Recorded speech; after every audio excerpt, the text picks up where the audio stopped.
কিন্তু কেন আমরা নৌকার কাছ থেকে সরে গেলাম? আপনি নেতা বানিয়েছেন, আমরা নগরকান্দা, আমরা সাধারণ মানুষ যারা এখানে উপস্থিত আছি, আমরা শুধু মুক্তি চাই। আমরা মুক্তি চাই উপজেলা চেয়ারম্যান অদূত মাতুব্বর এবং তার বাহিনীর হাত থেকে।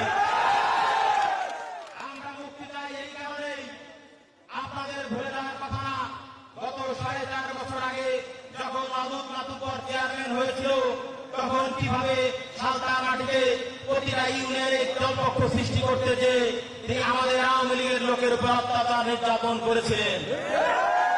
আমাদের অনেক রাত আমরা ঘুমাতে পারিনি, আমরা বিনিদ্র রজনী পার করেছি।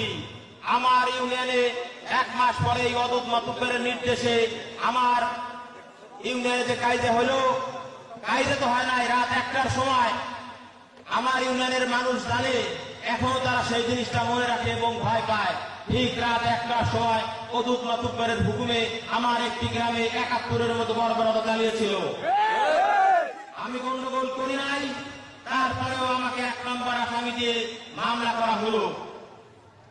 আমি আওয়ামী লীগ করি, আমি নৌকার চেয়ারম্যান, আমি যুবলীগের সভাপতি থাকা সত্ত্বেও আমাকে 1 নম্বর আসামি করে থানায় মামলা করা হয়েছিল। সেদিনকে এত সহজেই ভুলে দেওয়া যায় না, এত সহজে আপনাকে আমরা ছেড়ে দেব না। আপনি যা মনে করেছেন সেই বিষয়টা এরকম না। নৌকাকে আপনি কলঙ্কিত করেছেন, আপনাকে শিক্ষা আমরা বলতে পারবো না, তার শিক্ষা আপনাকে পেতেই হবে। এই অদূতের হাত থেকে আমরা শুধু মুক্তি চাই।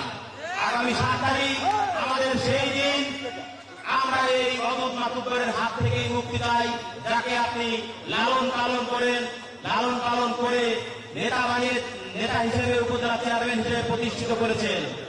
আমরা আগামী 7 তারিখ ইগল প্রতীকে ভোট দিব।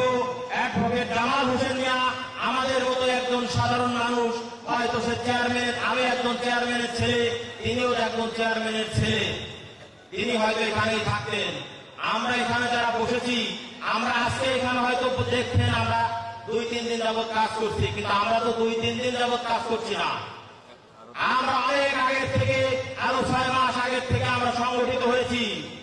এই নির্যাতন থেকে রক্ষা পেতে হলে আমাদের একজন প্রার্থীকে লাগবে। সেই প্রার্থী আমাদের অ্যাডভোকেট জামাল হোসেন মিয়া। আপনাদের এই ইউনিয়নের চেয়ারম্যান শহীদুল হাসান খান সোহাগ, তিনি 2-2.5 বছর এই ইউনিয়নে আসতে পারেন নাই। তিনি নৌকা নিয়ে ঠিক এসেছেন, কিন্তু আপনি অদূত মাতুব্বরের ভয়ে 8 ইউনিয়নে একটা মিটিং তাকে করে দেন নাই। 8 ইউনিয়নের মানুষ এত সহজে এগুলো ভুলবে না। তারা বলছেন ভোট দিবে, ভোট যেখানেই দেন ডিক্লেয়ার নাকি হবে লালু চৌধুরী।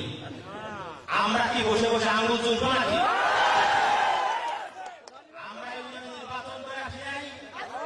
প্রত্যেক কেন্দ্রে আমাদের লোক আছে না, কি বসে থাকবে নাকি?